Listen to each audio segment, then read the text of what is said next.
కథ రామాయణము భారతమైనా కాస్త ఆకర్షణీయంగా ఉండాలి కాబట్టి అలా పెట్టుకున్నాం. అంటే రాముడితో ఆంజనేయుడు ఎలా వ్యవహరించాడో నిన్నటి భాగంలో మనం తెలుసుకున్నాం. బాలాంజనేయుడు ఎలా ఉన్నాడో, ఆయన విద్యాభ్యాసం ఏమిటి, తర్వాత సుందరకాండ విశేషాలు ఏమిటి, అవి చెప్పుకున్నాం. ఇవాళ భారతంలో ఆంజనేయుడి విశేషాలు చెప్పుకుంటాం. అదే భీమాంజనేయం. భారతంలో ప్రధానంగా ఆంజనేయుని పాత్ర ఒకచోట ప్రత్యక్షంగా, రెండో చోట పరోక్షంగా కనపడుతుంది. ప్రత్యక్షంగా సౌగంధిక అపహరణ వృత్తాంతంలో భీముడికి ఆంజనేయుడు దర్శనం ఇవ్వడం దగ్గర కనపడుతుంది, అరణ్య పర్వంలో. పరోక్షంగా మొత్తం 18 రోజుల యుద్ధంలో జెండాపై కపిరాజు అని అర్జునుని యొక్క ధ్వజం మీద ఈ హనుమంతుడు జెండా రూపంలో ఉండి మొత్తం యుద్ధాన్ని పరోక్షంగా నడిపించిన విధానంలో కనపడుతుంది. దీనికి రామాంజనేయం, భీమాంజనేయం అని నేను ఎందుకు శీర్షిక పెట్టాను అంటే, రాముడి తత్వం వేరు, భీముడి తత్వం వేరు. హనుమంతుడు ఏ తత్వం ఉండేవాళ్లతో ఎలా ఉండాలో బాగా తెలిసినవాడు. కాబట్టే రాముడిలాగే ఆయన కూడా తమోగుణాన్ని సంహరించాడు, రజోగుణాన్ని సంస్కరించాడు, సత్వగుణాన్ని స్వీకరించాడు. నిన్న చెప్పుకున్న ఆ విశేషాన్ని మనం. ఆయనకి 3 రకాల ఆటంకాలు ఎదురయ్యాయి. మైనాకుడు సాత్విక ఆటంకం, అందుకని ఆయన మర్యాదగానే స్వీకరించాడు. మళ్ళీ వచ్చేటప్పుడు వస్తాను లేవయ్యా, ఏమీ అనుకోకున్నాడు. సురస రాజస ఆటంకం. రాజసం అంటే రాజకీయం, రజోగుణం, పోటీ. రాజకీయం అంటేనే పోటీ పడ్డాడు. ఏదో 100, 200, 300, 400, 500, 600, 800 ఇలా పోటీ పడ్డాడు. ఇక అనవసరం ఇది అనుకున్నాడు ఆయన. ఇదంతా సమయం వృధా. ఇదేవతో రాక్షసి ఇక్కడ అడ్డంగా ఉంటే దీంతో నేను ఒలింపిక్ గేమ్స్ ఆడాల్సిన పని నాకేముంది, ఇక్కడ నా పని ఏదో నేను చేసుకోవాలి అని కార్యక్రమం ముఖ్యం కాబట్టి అక్కడ అనవసరంగా పోటీ పడకుండా దానికి కాస్త పై చెయ్యి వచ్చింది అనిపించింది. నువ్వు ఏమన్నావమ్మా, నీ నోట్లోంచి బయటపడితే చాలన్నావు, అదిగో నోట్లో ప్రవేశించాను, బయటపడ్డాను, చనిపోవాలి మింగేస్తానని నువ్వు అనలేదు కదా అని ఆవిడికి నవ్వొచ్చేలా మాట్లాడి ఆవిడ అనుగ్రహాన్ని కూడా పొంది వెళ్ళాడు. రజోగుణాన్ని సంస్కరించుకోవలసిన విధానం అది. మనలో చురుకుదనం ఉండాలి, లేకపోతే ఏ పని అవ్వదు. యాక్టివ్నెస్ అంటారు ఇంగ్లీష్లో. ఆ యాక్టివ్నెస్ ఉండాలి, కానీ అది రియాక్టివ్ కాకుండా, పక్కదారి పట్టకుండా, మన మీదకే తిరిగి రాకుండా చూసుకోవాలి. అంచేత రజోగుణము, రాజకీయము కూడా ఎంతవరకు ఉండాలో అంతవరకు ఉండాలి. ఎక్కడ విరమించుకోవాలో అక్కడ విరమించుకోవాలి. రాజకీయంలో మంచి ధర్మాత్ములందరూ ఉండడం అవసరమే, కానీ ధర్మాత్ములు ఉండే పరిస్థితి అయి వేళ. అదే కదా మనకు పట్టుకున్న పెద్ద జబ్బు. వాడు మనోడేనా, మనోడు కాకపోతే వెయ్యం. మన వాళ్ళందరూ మనకి ఏం పొడి చేస్తున్నారో తెలియదు. ఇక్కడ ఏ కులం వాళ్ళకి కులనాయకులు చేసింది ఏమీ లేదు, ఎవడికి వాడు చేసుకోవాలి. కానీ ఈ కులం పేరు చెప్పి వాడు నాయకుడు అవుతాడు, వీళ్ళకి ఏమీ లేదు దానివల్ల. అసలు కులంలో పేదవాళ్ళకి ఏమీ జరగదు, ఎవరో కొందరు నాయకులు అవుతారు అంతే. నేనే అవ్వాలి, నా తర్వాత మా అబ్బాయి అవ్వాలి. ఒకవేళ అబ్బాయిలు లేకపోతే అప్పుడు అమ్మాయిలు, అప్పుడు అసలు ఆడాళ్ళు అవసరం లేదు. అక్కడ అబ్బాయిలు లేకపోతేనే అమ్మాయిలు, కొడుకు లేకపోతేనే కూతురు, కొడుకుంటే మళ్ళీ కూతురు అక్కల, ఇంక తప్పదు. కాబట్టి ఇదంతా స్వార్థమే. ఇది ఏమీ లేకుండా నేను చేయగలిగిన పని ఏదో చేశాను, ఇప్పుడు విరమించుకుంటున్నా అంటే వారు హనుమంతుడి అంశతో సమానం. వారికి హనుమంతుడి ఆశీస్సులు ఉంటాయి ఖచ్చితంగా. హనుమంతుని యొక్క ప్రవృత్తే అది. పైకి గంభీరమైన ప్రవృత్తి, లోపల తీవ్రమైన నివృత్తి. ఇది హనుమంతుని వ్యక్తిత్వం. ఒక్క మాటలో చెప్పాలంటే అంతే. పైకి గంభీరమైన ప్రవృత్తి, లోపల తీవ్రమైన నివృత్తి. మన జీవితాల్లో మనం ప్రశాంతంగా, ఆనందంగా ఉండాలి. తిన్న అన్నం 2 గంటల్లో అరిగిపోవాలి. మంచం మీద పడుకోగానే 2 నిమిషాల్లో గుర్రు పెట్టాలి అంటే ఈ లక్షణం ఉండాలి. పైకి గంభీరమైన ప్రవృత్తి, లోపల తీవ్రమైన నివృత్తి.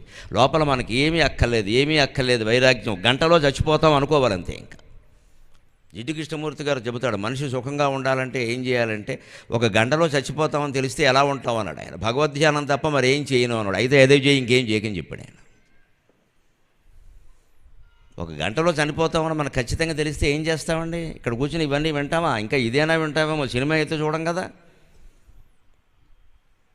మనకు తెలియదు కాబట్టి ఏమనుకుంటున్నాం, ఇంకా ఏదో ఉంటాం అనుకుంటున్నాం. పరీక్షిత్తు మనకంటే అదృష్టవంతుడు. 7 రోజుల్లో చనిపోతామన్న విషయం ఖచ్చితంగా తెలిసింది ఆయన. కాబట్టి 7 రోజుల్లో భాగవతం విన్నాడు, భక్తిగా శ్రీకృష్ణ ధ్యానం చేశాడు, వెళ్ళిపోయాడు. మనం 7 రోజుల్లో చనిపోమని ఏమైనా గ్యారంటీ ఉందా? 7 గంటల్లో కూడా పోవచ్చు. మనం దురదృష్టవంతులం, మనకి తెలియదు, ఇంకా ఉంటాం అనుకుంటున్నాం. మన పరిస్థితి కంటే ముందే పోవచ్చు. ఆయనకి 7 రోజుల్లో చనిపోతామంటే అందులో రెండో గ్యారంటీ ఉంది. ఆలోచించండి, 7 రోజులకు ముందు చనిపోయే అవకాశం లేదు. అది రెండో గ్యారంటీ. ఎవరైనా మనకి శాపమో వరమో ఇచ్చి, నీ జాతకం నాకు తెలుసయ్యా, నువ్వేదో 2028 సంవత్సరం అక్టోబర్ 20వ తేదీ నువ్వు చనిపోతావు అని చెప్పారు అనుకోండి, 2028 అక్టోబర్ 19 వరకు మనం కంగారు పడక్కల. లారీ కింద కాదు 16 లారీలు మనం నుంచి వెళ్ళిపోయినా మనం బావు. ఎందుకంటే ఆ వరం ఉంది మనకి. వరమో శాపమో ఏదైనా సరే. ఈలోపు ఈలోపు నువ్వు చేయవలసిన మనం చేసుకోవచ్చు కదా. ఆ 2028 అక్టోబర్ 21 గుర్తు చేసుకుని ఇప్పటి నుంచి ఏడిస్తే ఇంకో 2 ఏళ్ళు ముందే పోతాడు వీడు, రోగం వచ్చి. పోకపోయినా మంచాన పడతాడు. ఇంతెందుకు? అంచేత మరణరేఖ మనకి తెలియకపోవడం ఒక రకంగా మంచిది, ఒక రకంగా చెడ్డది. ఎందుకు మంచిది అంటే మనం జాగ్రత్త పడ్డానికి, ఎందుకు చెడ్డది అంటే కంగారు పడకుండా ఉండాలి. అంచేత మనం దాని విషయంలో ఎలా ఉండాలంటే, ఎవరైనా వేదాంతం వింటున్న వ్యక్తులుగా, భాగవతం చదువుతున్న వ్యక్తులుగా ఎప్పుడూ సిద్ధంగానే ఉండాలి. ఎప్పటికప్పుడే మన బాధ్యతలు నిర్వర్తించి ముగించుకుని ఐఎమ్ రెడీ, నీదే ఆలస్యం, యమధర్మరాజా నీదే ఆలస్యం, నీకు ట్రాఫిక్ జామ్లో ఇరుక్కుపోతే నేనేం చేయలేను, వచ్చి తీసుకుపో, నేను సిద్ధంగా ఉన్నా. అటువంటి వాడు సిద్ధంగా ఉంటాడు. హనుమంతుడు ఎప్పుడు అన్నిటికీ సిద్ధంగా ఉన్నాడు. వీరాసనే సంస్థిత అంటే అర్థం అది. వీరాసనం అంటే ఏదో పరుగులు పెట్టడానికి కాదు, విరమించుకోవడానికి కూడా. ఈ జీవితం నుంచే నేను పారిపోవడానికి సిద్ధంగా ఉన్నాను, నాకేం అక్కర్లేదు. ఇక్కడ నేను చేసేదేదో చేశాను, చేయవలసిన పనులన్నీ చేశాను, రాయవలసిన పుస్తకాలన్నీ రాశాను, చెప్పవలసిన మాటలన్నీ చెప్పాను. ఇంకేమిటి? ఇంకా ఉంటే ఉన్నంతకాలం ఏం చేయాలో అదే కొనసాగిస్తాం, లేకపోతే మానేస్తాం. ఇది నిత్య సంతృప్తితో కూడిన జీవితం. అందుకే ఆయన ప్రవృత్తి నివృత్తి ఎలా ఉంటుందంటే, రాముడు భీముడిని బట్టే ఉంటుంది. రాముడికి భీముడికి ఓ తేడా ఉంది. సరిగ్గా రామాయణంలో ఒక ఘట్టం, అదే ఘట్టం భారతంలో జరిగింది. ఆ ఘట్టానికి స్పందన, రాముడి స్పందన వేరుగా ఉంది, భీముడి స్పందన వేరుగా ఉంది. ఎప్పుడు నేను మొదటి రోజు ప్రవచనంలో చెప్పాను, ఒక వ్యక్తి జీవితాన్ని అంచనా వేసేటప్పుడు ఆయన జీవితంలో జరిగిన ఘట్టాలను బట్టి అంచనా వేయకూడదు, ఆ ఘట్టాల్లో ఆయన ఎలా స్పందించాడనే దాన్ని బట్టి అంచనా వేయాలి. ఎంత గొప్ప ఘట్టాలైనా, ఎంత బలహీనుడి జీవితంలో కూడా జరుగుతాయి. ఒక్కోసారి అదృష్టం బాగుంటే మామూలు బలహీనుడు ఒక్కసారి పెద్ద నాయకుడు అయిపోతాడు. అది అదృష్టం. అది దాన్ని బట్టి ఏదో ఆయన గొప్పవాడు అనకూడదు. ఇంకా అది ఏదో అనుకోకుండా కలిసి వచ్చింది ఏడు మళ్ళీ అవడం. ఇంకా కనుమరుగైపోయిన వాళ్ళు చాలామంది ఉన్నారు. అలాగా కొందరు ఎంత గొప్పవాళ్ళైనా అలా ఉండిపోతారు. దురదృష్టకరమైన ఘట్టాలు కొన్ని ఉంటాయి, అలా ఉండిపోతారని కూడా ఏం లేదు, తర్వాత మళ్ళీ మారచ్చు. అంచేత ఎప్పుడు జరిగిన ఘట్టాలను బట్టి ఆడవాళ్ళైనా మగవాళ్ళైనా ఎవరి జీవితాన్ని అంచనా వేయకూడదు. మనం అన్ని దురదృష్టకరమైన ఘట్టాలే, అన్నీ గొప్పలే జరిగాయి, వాళ్ళ ఇంట్లో అశుభమే జరగలేదు, అలాంటి ఇల్లు ఉండదండి అసలు. కేవలం అశుభాలే జరగడం, కేవలం శుభాలే జరగడం, అటువంటి ఇల్లు ఎక్కడా ఉండదండి. ఏ మనిషి జీవితం ఉండదు. ఆ ఘట్టాలను పట్టించిన ఇవ్వకూడదు, స్పందించిన విధానాన్ని బట్టి. ఒకే ఘట్టం జరిగింది రామాయణంలో, అదే మళ్ళీ భారతంలో జరిగింది. మొదటి రామాయణ ఘట్టంలో రాముడు సీతా నాయికా నాయకులు, భారతం ఘట్టంలో ద్రౌపది భీముడు నాయికా నాయకులు. రాముడి ప్రవృత్తి భీముడి ప్రవృత్తి తేడా ఇక్కడే తెలుస్తుంది. అరణ్యవాసంలో సీతాదేవి రాముడు సరదాగా ఓ సరస్సు దగ్గరికి వెళ్ళారు. అక్కడ తామర పూలు ఉన్నాయి, సరస్సులో తామర పూలు ఉంటాయిగా. సీతాదేవికి తామర పూలు అంటే చాలా ఇష్టం. ఎందుకు ఇష్టం? విశ్వనాథ సత్యనారాయణ గారి కల్పవృక్షంలో చెబుతాడు, తామరలన్నచో వలపు దారికి దారియు తెన్నులేదు, తామరలన్నచో వలపు దారికి దారియు తెన్నులేదు, పొందామరయామె మోము తెలిదామరలాయమ కన్నుదోయి, కిందామరలామె కేలుగవ తామరలన్ మరలన్ జయించు, కాంతామరవాహిని వికచ తామర సమ్ములు ఆమె కంజుగుల్ అని రాముడు వర్ణిస్తాడు. మా సీతకి తామర పూలు అంటే చాలా ఇష్టమయ్యా, తామరలన్నచో వలపు దారికి దారియు తెన్ను లేదు. తెలుగు జాతికి తొలి జ్ఞానపీఠం అందించిన మహానుభావుడు విశ్వనాథ సత్యనారాయణ గారు వేసేసిన కొత్త ప్రయోగం వలపు దారి. ఎవడైనా వేసాడా? ఏ కవి అయినా? వలపు దారి, the way of love. Sitadevi అంటే ప్రేమించడానికి దారి. ఏ ప్రేమ అంటే ఏమిటో, ప్రేమించడం ఏమిటో దారి చూపిస్తుంది ఆవిడ. అందుకని వలపు దారి అన్నాడు ఆయన. వలపు దారికి దారియు తెన్ను లేదు. మా ఆవిడికి తామర పూలు కనిపిస్తే ఒళ్ళు తెలియదయ్యా అన్నాడు హనుమంతుడికి చెబుతూ. సీతాదేవి అంటే ఏమిటో మాకు తెలియాలి కదయ్యా, ఓ ఫోటో అయినా ఇవ్వాలి కదా. మరి సీతాదేవిని చూసావంటే లంకకి వెళ్ళి ఎవరిని చూడాలి నాకేం తెలియదయ్యా. అందుకని ఏమైనా ఫోటో ఉందా, ఫింగర్ ప్రింట్స్ ఏమైనా ఉన్నాయా, ఆధార్ కార్డు ఏదో ఒకటి ఉండాలి కదా. అంటే ఏం చెప్పనయ్యా అని చెప్పిన పద్యం ఇది. దీనివల్ల హనుమంతుడికి మరింత అయోమయం. ఇది ఎంత ప్రేమ శృంగారం చెబుతున్నాడు, ఆయనేమో బ్రహ్మచారి, ఆయనకు అర్థమవలేదు ఈ పద్యం. ఏమో బాబు మీరు ఏడుస్తారు, మాకెందుకులే అనుకున్నాడు. ఈ బలపుదారి ఇవన్నీ నాకెక్కే మాటలు కావు. ఏం చెప్పాడు? పొందామరయామె మోము. అసలు ఆవిడ శరీరమే తామరపు పోయా, ఎందుకంటే ఆవిడ ముఖం బంగారు పద్మల్లా ఉంటుంది. తెలిదామరలాయమ కన్నుదోయి. ఆవిడ 2 కళ్ళు 2 తెల్ల తామర పువ్వుల్లా ఉంటాయి. ముఖమేమో బంగారపు తామర పువ్వు, కళ్ళేమో తెల్ల తామర పువ్వు. కిందామరలామె కేలుగవా. ఆవిడ 2 చేతులు 2 ఎర్ర తామర పువ్వుల్లా ఉంటాయి. తెల్ల తామర పువ్వుని పుండరీకం అంటారు, ఎర్ర తామర పువ్వుని అరవిందం అంటారు. అందుకని ఆవిడ ముఖం బంగారు తామర పువ్వులా ఉంటుంది, చేతులు ఎర్ర తామర పువ్వుల్లా ఉంటాయి, కళ్ళు తెల్ల తామర పువ్వుల్లా అంటే ఒళ్ళంతా పద్మాలకి నిలయమే కదా అన్నాడు. కాకుండా ఎలా ఉంటుందండి? ఆవిడెవరు? పద్మప్రియే పద్మిని పద్మహస్తే పద్మాలయే పద్మదళాయతాక్షి విశ్వప్రియే విష్ణు మనోనుకూలే త్వత్పాద పద్మం మయి సన్నిధత్స్వ అని శ్రీ సూక్తంలో చెప్పినవాడే కదా, లక్ష్మీదేవి కదా. పద్మాల్లో పుట్టింది, పద్మాల్లో పెరిగింది, పద్మాలే ధరించింది ఆ తల్లి. ఆవిడ ఏ జన్మెత్తితే మాత్రం సీత అయినా రుక్మిణి అయినా పద్మాలనే ప్రేమిస్తుంది. అందుకని సరస్సు దగ్గర పద్మాలు కనపడేసరికి సీతాదేవి ఏం చేసిందంటే రాముడిని సరదాకి 2 తామర పూలు పట్టుకురావయ్యా, ఊరికే మొగాడు ఇక్కడ కూర్చుంటే సరిపోయింది ఏమిటి అన్నాడు. ఈయన వెంటనే మంచి గజ ఈతకాళ్ళలాగా గోచి బిగించేసి అక్కడికి దిగాడు, తామర పూలు పట్టుకొచ్చి ఆవిడకి ఇచ్చాడు. వెంటనే ఆవిడ ఇలా పెట్టుకుంది, 2 బొగ్గల మీద అలా పెట్టుకుని ఎలా ఉన్నాయి అని అడిగి. రాముడు చాలా తెలివైనవాడు, సరసం తెలిసినవాడు. సీత, నీ బొగ్గల కంటే అవి ఏమైనా అందంగా ఉన్నాయా అన్నాడు. అది భార్యతో మాట్లాడే విధానం రామాయణం చెబుతాం. ఆవిడ అడిగింది ఎందుకంటే తామరపూలు ఎలా ఉన్నాయని చెప్పడానికి కాదు, ఆవిడ ఎలా ఉందో చెప్పడానికి. అదే మనం అర్థం చేసుకోవాలి. కొత్త చీర కట్టుకుని వచ్చి పక్కన నిలబడి ఆడవాళ్ళు టిఫిన్ అక్కడ పెట్టి అంటారు. గొంతులో కెచ్చకెచ్చా విక్సి వ్యాపారపు వాడు అనకూడదు, దరిద్రుడు అంటారు వీడిని. కొత్త చీర ఎలా ఉందో చెప్పి తగలడవయ్యా అని అర్థం దానికి. టిఫిన్ ఎలా ఉందని అర్థం కాదు. నేరుగా ఇలా చీర ఎలా ఉందని అడగరు, అలా అడిగేదాన్ని పెళ్ళాం అనరు. ఆవిడకు సిగ్గు పద్ధతి ఒక వ్యవహారం ఉంటుంది, అది గ్రహించుకోవాలి. దాన్నే సరసం అంటారు. నేను డైరెక్ట్ స్పీచ్లో ఎవరూ చెప్పరు ఇక్కడ. అందుకని ఆవిడ తామరపూలు ఇలా పెట్టుకుని ఎలా ఉంది అంటే రాముడికి తెలుసు ఆవిడ కళ్ళ గురించి అడిగింది, ఆవిడ కపోలాల గురించి అడిగింది, తామరపూల గురించి కాదని.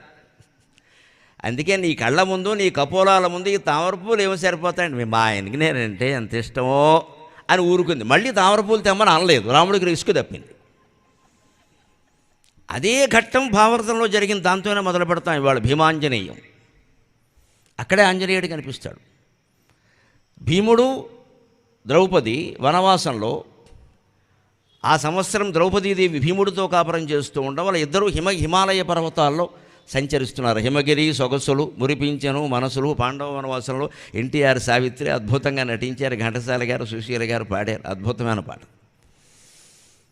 అందుకని ఆ పర్యటన ఆ శృంగారయాత్ర సరదాగా నడుస్తుంది. ఈలోపు ఆకాశం నుంచి ఒక పుష్పం వచ్చి వారి కళ్ళ ముందు రాలింది. అదే సౌగంధిక పుష్పం. అది ఎక్కడి నుంచో గాలికి వచ్చి రాలింది. ఆ పుష్పాన్ని కూడా ద్రౌపది ఇలా కపోలం మీద పెట్టుకుని భీముడిని అడిగింది, ఎలా ఉంది అని అడిగింది. ఎలా ఉండమేంటి, అద్భుతంగా ఉంది, కావాలంటే చెప్పి ఒక 100 పట్టుకొస్తాయి. పూల మార్కెట్లో ఉండాల్సిన వాడు ఈయన, భర్తగా ఉండాల్సిన వాడు కాదు. ఒక 100 పట్టుకురమ్మని నేను ఎవడు చెప్పాడు? ఓవర్ యాక్షన్ తప్పితే. ఇదే రాముడికి భీముడికి తేడా. రాముడు భీముడు ఎన్టీ రామారావు సినిమా చూసిన అర్థమవుతుంది ఇద్దరికి తేడా ఏమిటో. 2 పాత్రలు అయినా వేస్తాడు. రాముడు ధీరోదాత్తుడు, ఈయన ధీరోద్ధతుడు. ధీరత్వం ఇద్దరిలోనూ ఉంది, ఉదాత్తత ఆయనలో ఉంది, ఉద్ధతి అంటే గర్వం ఈయనలో ఉంది. ఆ గర్వమే ఇబ్బందులు తెచ్చిపెడుతుంది. రాముడు గర్వం లేదు. భీముడు రాముడు అంతటి నాయకుడే. భీముడు చంపిన వాళ్ళందరూ రాక్షసులే, మంచి వాళ్ళని ఎవరిని ఆయన ఎవడో ఏం చంపలేదు, రాక్షసులనే చంపాడు, దుర్మార్గులనే చంపాడు. కానీ నేను చంపాననే గర్వం చాలా ఉంది ఆయనకి. నేను తప్పితే ఇంకెవడూ చంపలేడనే గర్వం కూడా ఉంది. దీనికి హనుమంతుడు బుద్ధి చెబుతాడు. అది హనుమంతుని యొక్క వ్యక్తిత్వం. రాముడి దగ్గర పరమభక్తుడుగా ఉన్నాడు. రామ నీ భక్తికి పుణ్యరాశి నెలవు అని నిన్న మనం చెప్పుకున్నాం. బ్రహ్మ విద్యకు ఇమ్మేటి పట్టుగొమ్మ. ఉత్తర రామాయణంలో కంకంటి పాపరాజు గారు హనుమంతుడి వ్యక్తిత్వాన్ని వర్ణించింది నిన్న చెప్పుకున్నాం మనం చాలా విశదంగా. బ్రహ్మ విద్యకు ఇమ్మేటి పట్టుగొమ్మ అతుల ధైర్యమునకు ఇమ్మహాత్ముడిమ్ము ఘనతపో నిధానమునకు ఘనతపోధనమునకు ఈతడు ఈయన నిధానము అతుల ధైర్యమునకు ఇమ్మహాత్ముడిమ్ము రామ నీ భక్తికి పుణ్యరాశి నెలవు. రామభక్తికి నివాస స్థానం ఎవరంటే హనుమంతుడు అన్నారు. రాముడు ఎంతంత భక్తుడుగా ఎందుకున్నాడు అంటే ఆయన ధీరోదాత్తుడు కాబట్టి, ఆయన గర్వించడు కాబట్టి. భీముడి దగ్గర ఎలా ఉంటాడు? భీముడు ధీరోద్ధతుడు. ఇక్కడ బొగ్గ దగ్గర కపోలం మీద సౌగంధిక పుష్పం పెట్టుకుని బాగుందా అంటే, నువ్వు బాగున్నావు, నీ కళ్ళు బాగున్నాయని చెప్పాలి. కానీ పోనీ పువ్వు బాగుందన్నా పర్వాలేదు, కానీ ఆ పూలు ఏమన్నా ఒక 100 కావాలంటే చెప్పొచ్చు. ఏమన్నా అమ్ముకుంటారా ఇద్దరు కలిసి?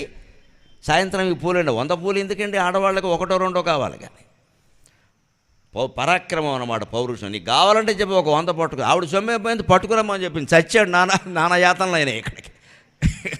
అందులో మొదటి యాతన ఇప్పుడు చూస్తాం మనం. ఇదే ఓవర్ యాక్షన్ చేయకూడదు ఎప్పుడు, ఎంటా బయట ఆఫీసులో కూడా. ఆఫీసులో బాస్ ఏదైనా పని చెప్తే ఆయన చెప్పిన పని చేయాలి. ఇదే ఉంది సార్, మీరు ఇంతకంటే చెప్పండి అంటే ఓవర్ యాక్ట్ గట్టి పని చెప్తాడు. 1 ఏడాది వరకు నువ్వు లేవు అక్కడి నుంచి. చేయకూడదు అలాగా. ఆయన చెప్పిన పని ఏదో చేయరాదా? ఇంకెందుకు? ఇదేముంది సార్, ఎవడైనా చేస్తాడు, నాకు ఇంతకంటే గట్టి చెప్పాలి మీరంటే నువ్వు తట్టుకోలేని పని చెప్తాడు ఆయన.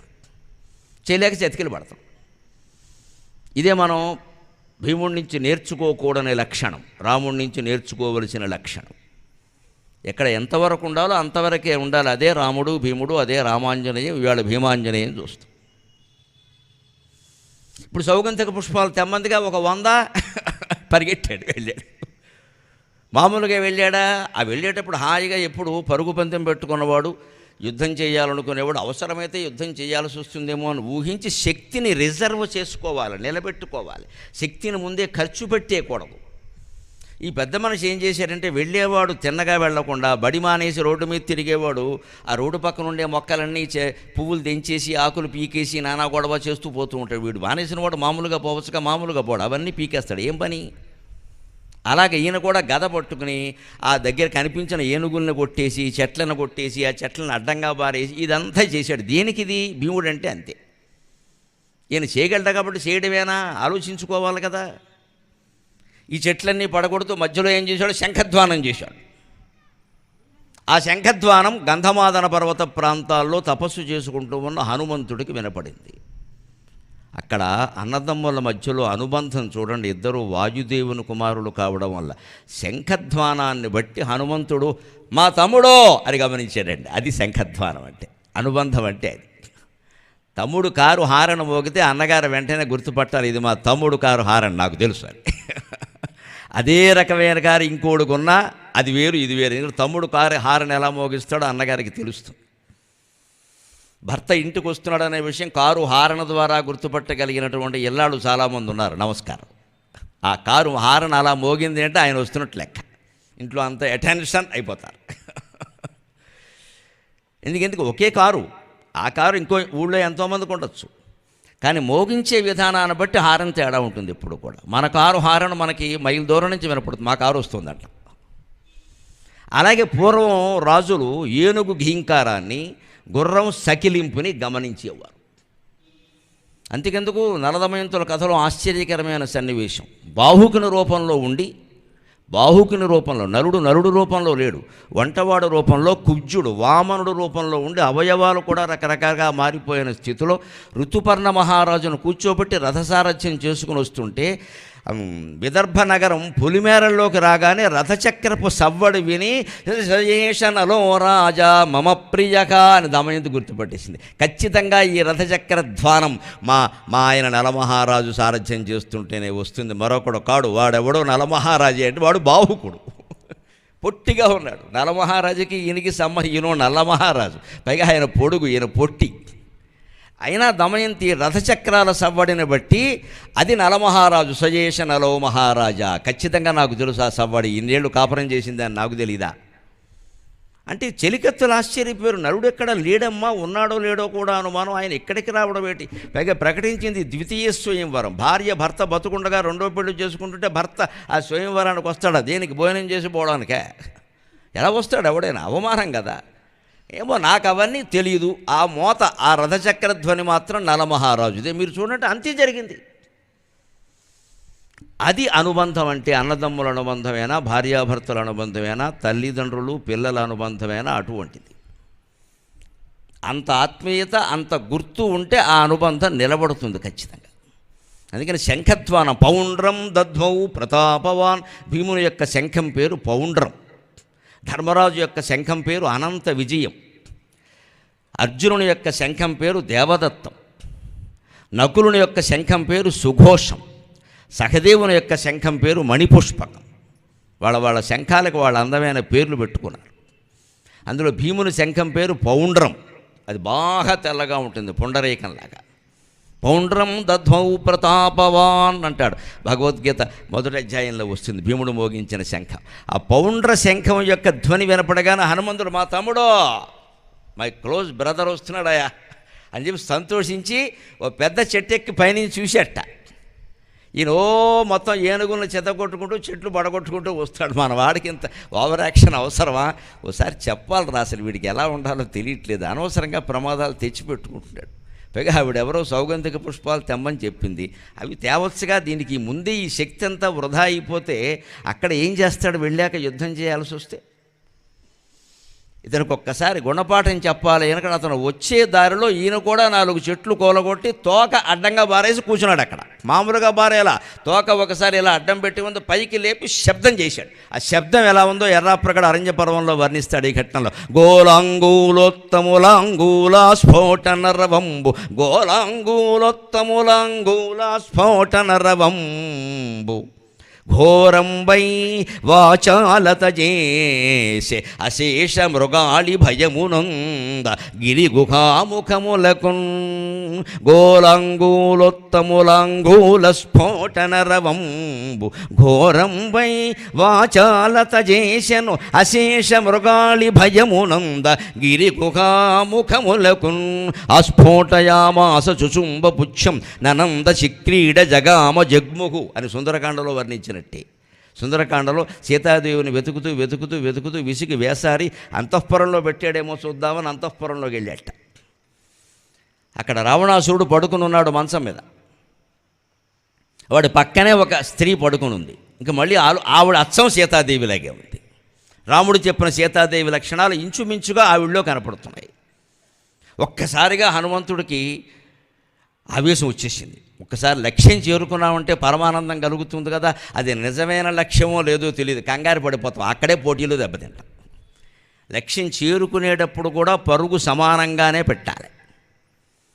ఆ చివరి చేరుకునే సమయంలో పొరపాటు చేసినా దెబ్బతింటాం. ధర్మరాజు అజ్ఞాతవాసం అనే లక్ష్యాన్ని ముగించడానికి 13 సంవత్సరాల, అది మొత్తం ఏడాది కదా, 11 సంవత్సరాల 29 రోజులు చాలా జాగ్రత్తగా ఉన్నాడు. వీడి ఇల్లు బంగారంగా. 30వ రోజున చిన్న పొరపాటు చేశాడు, గోప పగిలిపోయింది. గోప కాదు, మాడు పగిలింది.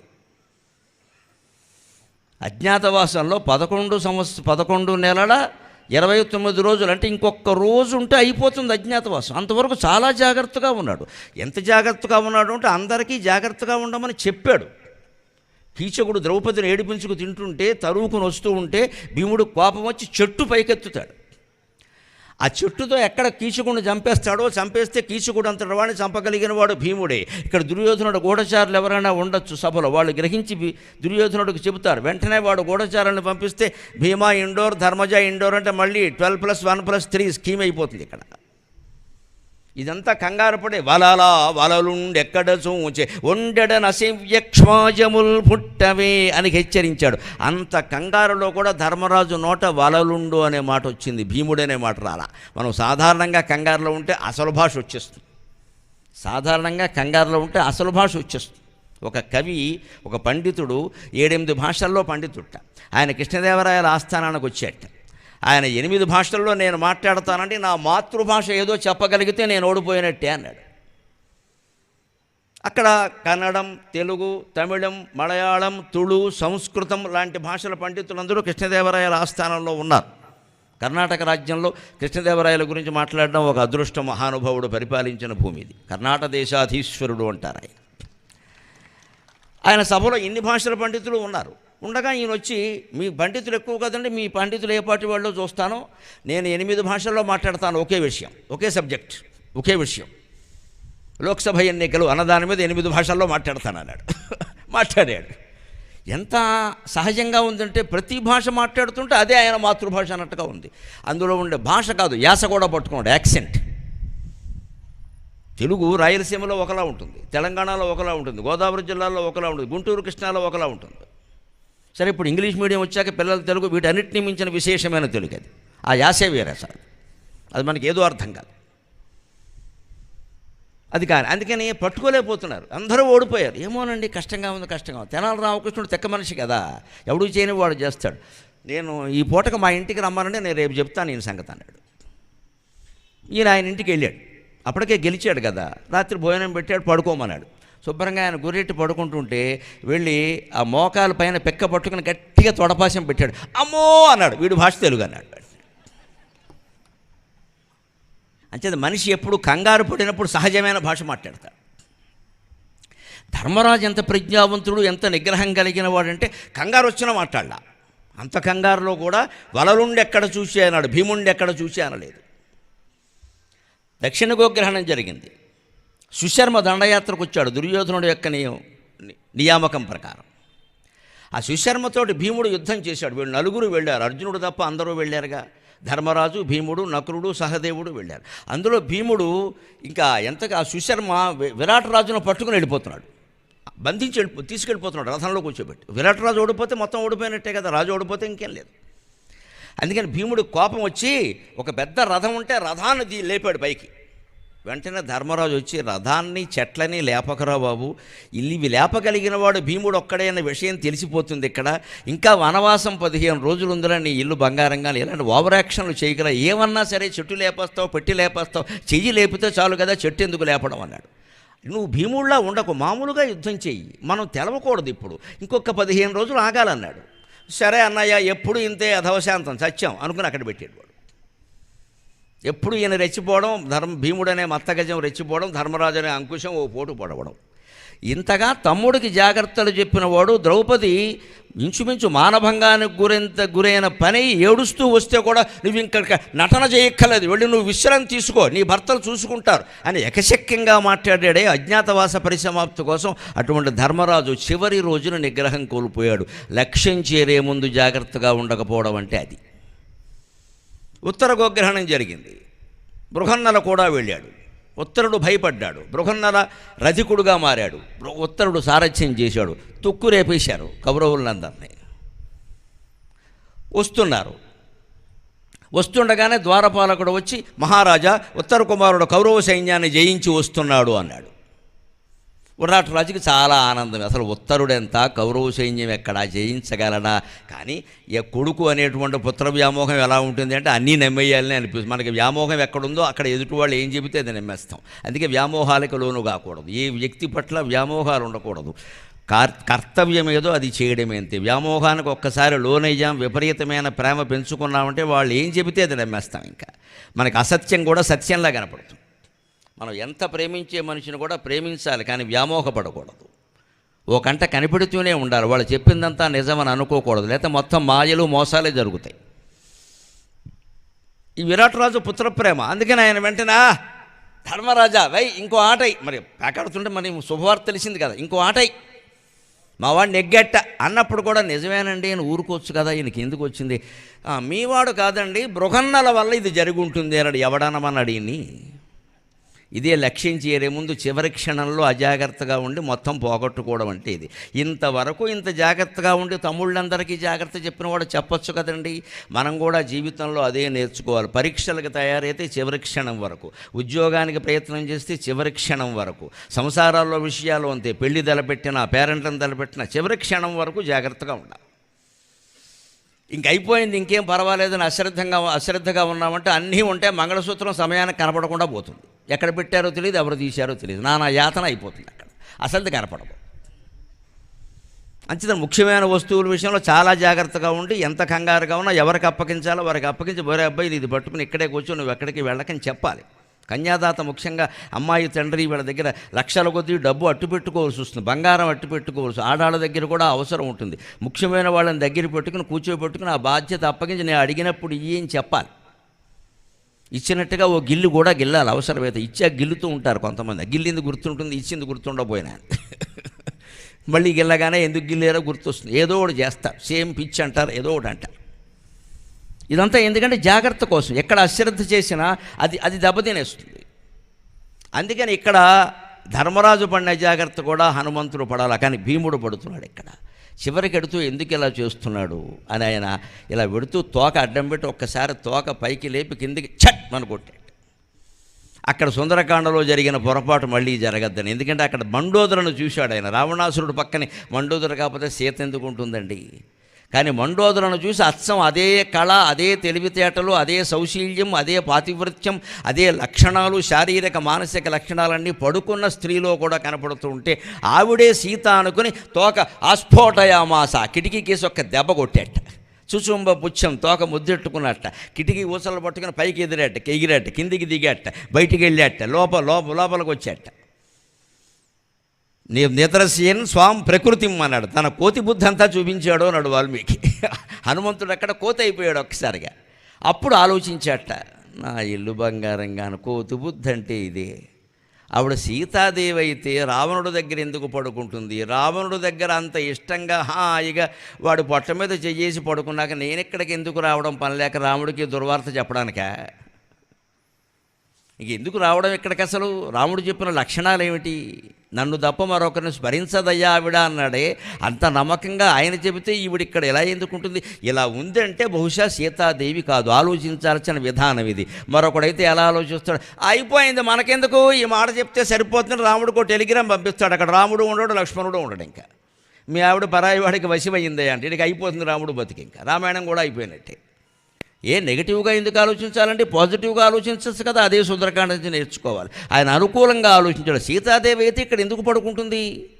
ఈవిడెవరో ఖచ్చితంగా ఆయన భార్యల్లో ఒక ఆవిడ అయి ఉంటుంది, ప్రధానమైన వ్యక్తి కూడా అయి ఉంటుంది, మహారాణి. బహుశా నేను విన్నాను మండోదరి అని ఆ పేరు ఆవిడ అయి ఉంటుందని. అప్పుడు మళ్ళీ అనుకున్నట్టు, ఓరి నీ దుంపదగా, ఇంత అందమైన స్త్రీని, ఇంత చక్కని సౌశీల్యవంతురాలని భార్యగా పెట్టుకుని గీత నీకెందుకురా పనిలేక అన్నాడు. ఇంత చక్కని భార్యని పెట్టుకుని, ఇంత సౌశీల్యవతిని, అనుకూలవతిని పెట్టుకుని మళ్ళీ వేరే వాళ్ళు కూడా నీకెందుకు, ఇంత ఆవిడ ఉండి కూడా నువ్వు పరాయ స్త్రీ కేసు చూసావంటే నీకు నాశనం ఖాయం రా అనుకున్నాడు. ఇలా పొరపాట్లు జరుగుతాయి. ఆ పొరపాటు ఇక్కడ భీముడు చెయ్యకుండా ఈయన తోక చప్పుడు చేశాడు. ఆస్ఫోటయామాస గోలాంగూలత్తములాంగూలాస్ఫోటనరవంబు. లాంగూలము అంటే తోక. బహుశా లాంగ్ అనే ఇంగ్లీషు పదంతో కూడా దీనికి ఏమైనా సంబంధం ఉందేమో నాకు తెలియదు. లాంగూలము అంటే తోక బాగా పొడుగ్గా ఉంటుంది. ఆ లాంగోలం కలిగిన దాన్ని గోలాంగోలం అంటారు. అంచేత లాంగోలం అంటే తోక, గోలాంగోలం అంటే కోతి.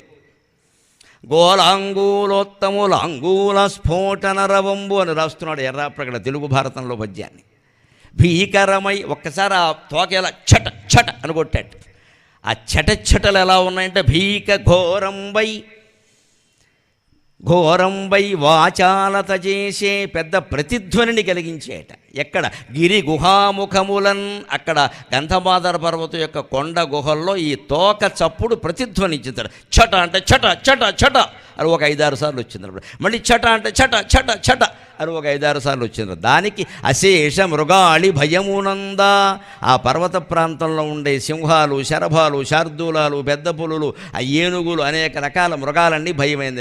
హనుమంతుని యొక్క తోక చప్పుడు అటువంటిది. మనం బాలాంజనేయ స్వామికి దండం పెట్టుకుంటే ఉండే భయం అనేది ఉండదు, తీరని కోరిక అనేది ఉండదు. తోక చప్పుడు చాలు మన శత్రువు నాశనం కావడానికి, ఇంకేం చెయ్యక్కల.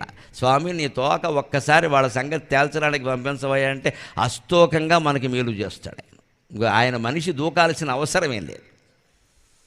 దాన్నే ఇందుకు ఎర్రాప్రగడ వర్ణిస్తూ